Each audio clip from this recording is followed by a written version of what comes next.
Hello guys, অনেক রাত হয়ে গেছে। তোমাদের রাতকে আরো সুন্দর করে দিতে আমি নিয়ে এসেছি একটি ছোট্ট গান। আশা করি গানটি শুনে তোমাদের অবশ্যই ভালো লাগবে। দুটি মন আজ নেই দুজনা,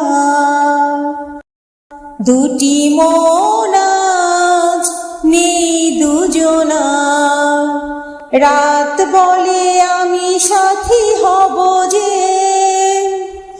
ফাগুনের রাতে আমি রূপ কথা হয়ে কাছে রব যে। দুটি মন আজ নেই দুজনার, দুটি মন আজ নেই দুজনার। তো গাইস, গানটা যদি ভালো লেগে থাকে তাহলে সুন্দর একটা হাসি দিয়ে ঘুমাতে চলে যেও। শুভরাত্রি, গুড নাইট।